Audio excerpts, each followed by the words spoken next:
كمي ጸኒሖም እዚ ቻናል መምህር ፍቅሪ እዩ ስድራ ቻናለይ ስለ ዝኾንኩም ብልቢ እየ ዘመስግን ነዛ ቻናል ሎሚ ንመጀመርታ ግዜ ትሪኡ ዘለኹም እንተሊኹም ድማ እንኳዕ ብደሓን መጻኹም ብምልላይና ብሓቂ ደስ ኢሉኒ እዩ ኣብዛ ቻናል ብዛዕባ ብዙሕ ነገራት ክነልዕል ኢና ብፍላይ ግን ኣብ ጉዳይ ፍቅርን ርክባትን ኢና ነተኩር ስለዚ እዚ ትሕዝቶ እዚ ንዓኻትኩም ዝምጥን እንተኮይኑ ሕጂ ሰብስክራይብ ብምግባር ስድራ ቤት ቻናል ይኹን ሕጂ ናፍቲ ቀንዲ ኣርእስትና ክንኣቱ ብሓቂ ክነግረካ ብዙሕ ግዜ ሰባት ብዛዕባ መጻምዶም بحق دو تفكرني እናበሉ ይጭነቁ እዮም ሓደ ሰብ ካብ ልቡ የፍቅረካ ምህላውን ምፍላጥ ሓደ ግዜ ይጸግምዩ የፍቅረካ ዝብል ቃል ምዝራብ ቀሊል እዩ እቲ ሕቶ ግን እቲ ቃል ካብ ልብ ድዩ ወይስ ካብ ከንፈር بحق ዶ ሓቆም እዮም استحسبوا ኣብዚ ቪድዮ ሓንቲ ጓል ኣንስተይቲ بحق ተፍቅረካ ከላ እትገብሮም ሸውዓተ ነገራት ክነግረካ እየ ንሕና ደቂ ኣንስትዮ ሓደ ሰብ ልብና ምስ ዝሰርቆ ነቲ ሰብ ብተግባር ኢና ነሪኦ እዞም ኣብዛ ቪድዮ ነሪኦም ነጥብታት ነታ ንጥቕሚ ኢላ ዝቐረበትካን ነታ ንርክብኩም ደልያ ፈትያትካን ዝመፀት ጓል ሄዋን ክትፈልያን ክተለልያን ክሕግዙኻ እዮም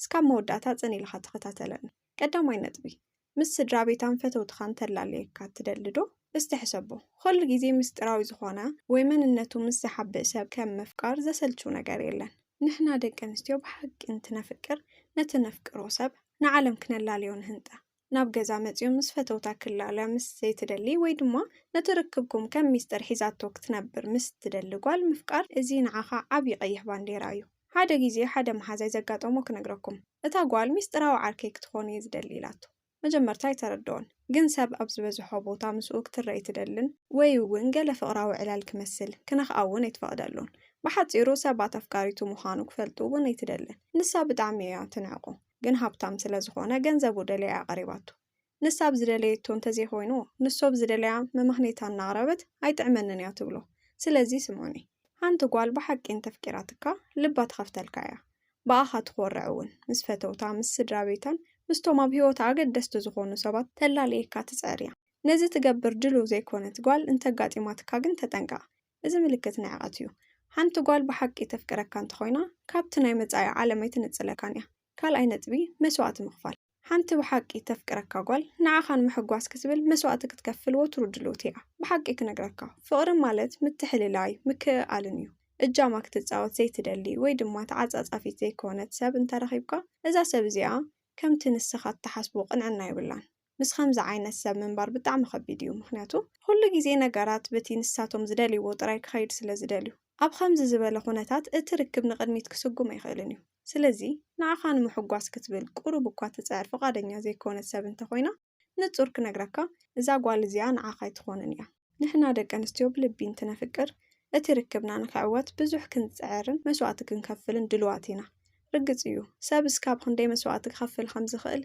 ገደብ ኣለዎ ፈጺሙ ክቕየሮም ዘይደሊ ነገራት ወይ ድማ ዲል ብሬከርስ እንብሎም ነገራት ክህልው ይኽእሉ እዮም ግን ኣነ ብዛዕባ እቲ ዓበይቲ ነገራት ጥራይ ኮንኩም ዝዛረብ ዘለኹ ንኣብነት ንስኻ ደስ ዝበለካ ንሳ ግን ዘይትፈትዎ ገለ ነገራት እንትሃልዮም ኣይገብሮን እየ ክትብል ሙሉእ መሰል ኣለዋ ኣብዚ ግዜ እዚ ተረዳዲእኻ መፍትሒ ምድላይ እዩ ዝበለጸ መንገዲ እንተኾነ ግን ካብቶም ምስ ክብርታት ተኣሳሰሩ ነገራት ወጻኢ ዝበዝሕ ነገር ንምይይጥ ክፍቲ ክትኸውን ኣለዋ ብሓቂ ተፍቅረካ እንተኾይና ንዓኻ ንምሕጓስ ርክብኩም ንምዕቃብን ክትብል ብፍላጥ መስዋዕቲ ክትኸፍል ድልውቲ እያ ሳልሳይ ነጥቢ ስድራኻን ፈተውትኻን ተሓሊ እንተኾይና ተፍቅሮም ሰባት ልባዊ ሓልዮት ክተርእየካ ይግባእ استحسቡ ንዓኻ ብጣዕሚ ዝቐርቡኻ ሰባት ሓውኻ ኣዲኻ ኣቦኻን ከም ዝሓመሙ ሰሚዓ ከም ዘይሰምዐት ክትኸውን ይብላን ከመይ ኢለው ኢላ እኳ እንተዘይሓተተትካ ወይ ግድስ እንተዘይበላ እዚኣ ጓል ምስ ሂወትካ ኣይተተሓሓዘትን ዘላ ንርእሳ ጥራይ እያ ትነብር ሓንቲ ብሓቂ ተፍቅረካ ጓል ነቲ ንዓኻ ዘጨንቐካ ነገር ከም ናታ እያ ትሪኦ እቲ ስድራ ቤትካ ዘጋጠሞም ፀገም ትካፈለካ እያ ትፅዕር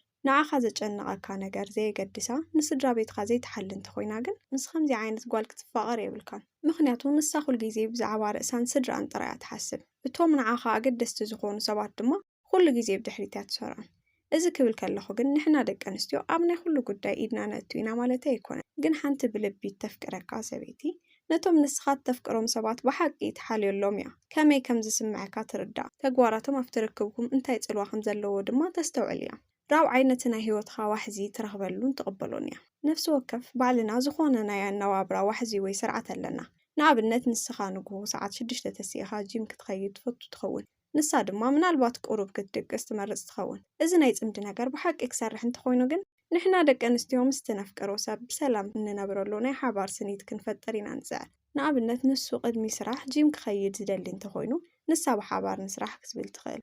ወይ ድማ ንሱ ዘንጊዑ ክድቅስ ዝፈቱ እንተኾይኑ ንሳ ግን ቀልጢፋ ምድቃስ ትመርጽ እንተኾይና ንሱ ንዓ ኢሉ ዝድቅሰሉ ሰዓት የስተኻኽል። ኣብ ክንዲ 11 ሰዓት 9 ሰዓት ይድቅስ።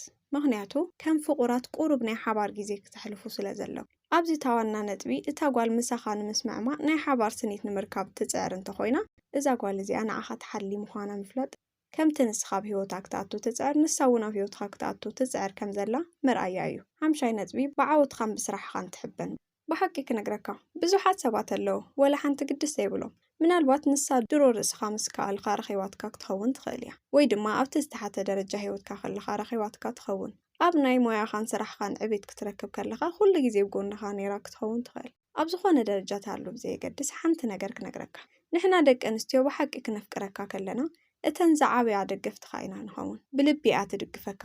ዝኾነ ሰብ ንዓኻ ከውርድ ወይ ስምኻ ከጸልም እንተፈቲኑ ንሳ ክትጣበቐልኻን ክትከላኸለልኻን ድልውቲ እያ። ብዓወትካ ትሕበን ዝሓሸ ሰብ ክትኸውን እውን ተተባብዓካ እያ። ኩሉ ግዜ ድማ ምሳኻ ከም ዘላ ተፍልጠካ እያ ትጽዕር። ከምዚኣ ዓይነት መጻምዲ ከም ምህላው ጥዑምን ደስ ዝብልን ነገር የለን ምባል ይከኣል እዩ። ኣብ ሂወታ ካብ ዘጋጥመዋ ነገራት ንዓኻ ከምቲ ዝበለጸ ህያብ እያ ትወስደካን ትርእካን። ከምዚአን ዝበላ ጓላት ምርኣይ ቀሊል ኣይኮነን። እዘን ጓላት እዚአን ድማ እተን ናይ ሓቂ ካብ ልበን መፍቀሮን እተን ኣብ ኩሉ ዘጋጥመካ ናይ ሂወት ፈተናታት ጸኒዐን ዝድግፋኻ እየን። 6ይ ነጥቢ ከም ጽምዲ ትቃለሰልኻ። ሓንቲ ሰበይቲ ብሓቂ ተፍቅረካ ከላ ከም ጽምዲ ኾንኩም ንኽትቅጽሉ ትቃለስ እያ። እዚ ድማ ኣብቲ እትገብሮ ኩሉ ነገር ይንጸባረቕ እዩ።